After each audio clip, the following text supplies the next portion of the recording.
Het belangrijkste nieuws van Curaçao in het Nederlands. Extra Journaal. Vers van de pers. Welkom bij Extra Journaal. Fijn dat u weer kijkt. We hebben het belangrijkste nieuws voor u op een rij gezet. En we beginnen met het bericht dat minister Brekelmans spreekt met bestuurders van de ABC-eilanden. Minister Ruben Brekelmans was nog even minister van Buitenlandse Zaken. Er komt een opvolger, heeft allemaal te maken met de situatie van de politiek in Nederland. Maar als minister van Buitenlandse Zaken heeft hij gisteren gesproken met premier Pisas, met gezaghebber Soliana van Bonaire en met een vertegenwoordiger van premier Eman van Aruba over actuele ontwikkelingen in de regio, waaronder de Amerikaanse inzet in de Caribische Zee.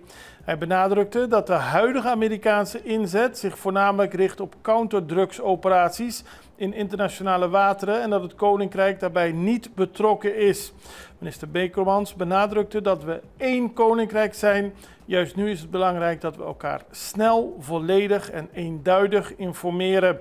Zo blijven we gezamenlijk alert, bieden we rust en duidelijkheid aan onze inwoners en beschermen we onze economieën. Fregat van Amstel onderweg naar Curaçao. Het fregat Zijne Majesteit van Amstel is afgelopen zondag vanuit de haven van Den Helder in Nederland vertrokken richting Curaçao. Dat heeft echter niets te maken met een verhoogde staat van paraatheid in onze regio. Dat heeft de woordvoerder van Defensie, Marinka Hiraldo Vos van Koten, gisteren uitgelegd. Volgens haar is de boot onderweg naar het Caribisch gebied om een gat op te vullen. Dat is ontstaan tussen twee andere schepen die normaal gesproken ondersteuning en zorg dragen voor de permanente aanwezigheid van Defensie in het Caribisch gebied. Er wordt dus wel dadelijk sprake van een upgrade van het type. Dus het wissel van een patrouilleschip van een zogenaamde Holland-klasse naar een fregat van de zogenaamde Karel Doorman-klasse. Maar ze benadrukt dat heeft niets te maken met de verhoogde staat van paraatheid, maar is een logistieke keuze. Vissers ervaren geen spanning. Een collega heeft gesproken met een van de vissers die al decennia lang in de wateren van Venezuela komen om daar te vissen. De man, die is bekend onder de naam Kenchi, laat weten dat wat nu betreft er geen spanning of gevaar is door de situatie tussen Venezuela en de VS. Er is een goed contact tussen de vissers met de Venezolaanse kustwacht en er wordt altijd contact gehouden met de autoriteiten als ze daar naartoe gaan. Niet zo lang geleden werd boten opgeroepen om niet in de territoriale wateren van Venezuela te komen. Maar Kenchi laat weten dat er op dit moment geen sprake is van spanning in de contacten met de Venezolaanse kustwacht. Wel onder vissers is er geschokt gereageerd op de wijze waarop dat bootje afgelopen dinsdag opgeblazen is door Amerika. Tenminste, er is een raket opgestuurd en alle inzittenden kwamen om het leven. Dat heeft voor het heeft een grote shock gezorgd op de hele wereld, maar ook onder de Curaçaose vissers. VDC zegt kwetsbaarheid van Curaçao niet onderschatten. De Veiligheidsdienst Curaçao heeft gisteren haar eerste publieke jaarverslag gepresenteerd. Hier worden de belangrijkste ontwikkelingen, aandachtsgebieden en risico's van de nationale veiligheid toegelicht. De belangrijkste boodschap is dat de kwetsbaarheid van Curaçao niet onderschat mag worden en een direct gevolg is van de geografische ligging van het eiland. We kunnen van alle kanten worden aangevallen. Buitenland is nooit ver weg en de risico's van oorlog, terrorisme, zaken die zich in het buitenland spelen, moeten we ook serieus nemen. Dat is de boodschap van de VDC in haar eerste jaarverslag. Sowieso is de organisatie meer zichtbaar de afgelopen periode. Zo schoof directeur Jérôme Wildsnijder vorige week nog aan bij de persconferentie van premier Pisas over de veiligheidssituatie. U ziet de beelden daarvan.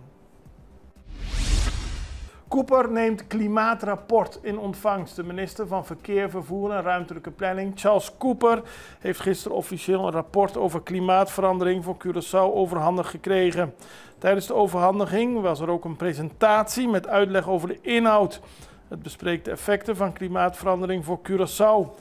En de conclusie is niet prettig. Het eiland krijgt de komende decennia te maken met sterkere tropische cyclonen, frequentere en intensievere regenbuien, langere hittegolven, droogte en een stijgende zeespiegel. Dat is de boodschap van het rapport waar de minister nu inzage in heeft en waarop dus beleid kan worden gevoerd voor wat betreft de klimaatverandering. Nieuwe regels rond rijbewijs. Vanaf 2026 is het mogelijk om je rijbewijs te halen met een examen in een automatische auto. Na het behalen van dit examen mocht de persoon echter niet met een handgeschakelde auto de weg op. Terwijl mensen die hun rijbewijs hebben gehaald in een handgeschakelde auto wel in een standaard ofwel automatische auto mogen rijden. Dat werd gisteren bekendgemaakt door Nihaitja Vriend, hoofd van het departement rijbewijzen, tijdens een persconferentie van de overheid. Het was al in sommige gevallen mogelijkheid met mensen die een medische aandoening hebben om af te rijden in een automatische auto, maar vanaf 2026 kan iedereen daarvoor kiezen. Man herkent gestolen fiets. Een opmerkelijk verhaal. Gisteren reed een man op de Santa Rosaweg in zijn pick-up en zag een fietser op de fiets die een paar weken daarvoor was gestolen van de zoon van de man. Hij stopte, er volgde een woordenwisseling en een gevecht, want de man wilde zijn fiets terug en de jongen wilde het niet geven. Politie kwam erbij, maar toen bleek dat de jongen niet aan kon geven hoe hij aan de fiets kwam.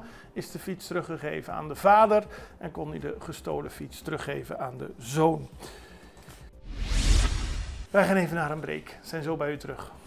Extra in Nederland. Van Amsterdam tot Arnhem, van Groningen tot Maastricht, Extra is erbij. Volg Extra Digitaal en blijf op de hoogte van de belangrijkste ontwikkelingen in Nederland. Extra Digitaal is te zien op verschillende platforms en kanalen zoals WhatsApp, YouTube, Facebook, Instagram en ook TikTok. Wilt u ons op de hoogte brengen van een evenement of iets doorgeven? Neem contact op via WhatsApp, e-mail, Facebook of bel gewoon 06 1364 2945. Volg of abonneer je op Extra Digitaal. Klik aan en volg ons.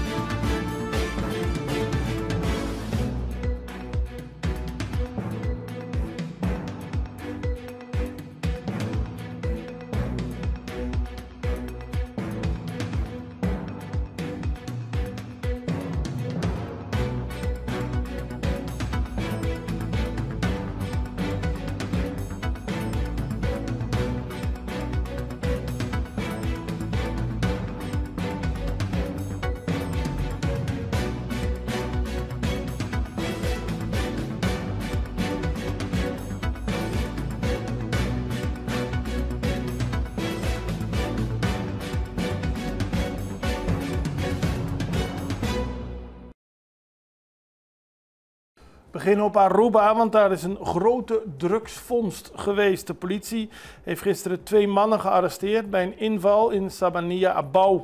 De narcotica-brigade trof er een grote hennepkwekerij aan. Het gaat om een plantage met meer dan 200 hennepplanten. Ook nam de politie een grote hoeveelheid marihuana in beslag. De verdachten zijn 22 en 23 jaar oud, geboren op Aruba en ze zijn allebei gearresteerd. De brandweer van Curaçao gaat op zoek naar een nieuwe commandant. Gisteren werd bekend dat minister van Justitie, Shelton Hato, de tijdelijke benoeming van Jair Tromp als hoofd van de brandweer niet verlengt. Hij werd 2 jaar geleden benoemd en volgens minister Hato moet er worden gezocht naar iemand die vast als opvolger kan dienen.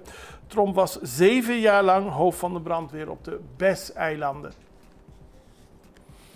En vanavond speelt de selectie van Curaçao, belangrijke wedstrijd, tegen Trinidad en Tobago.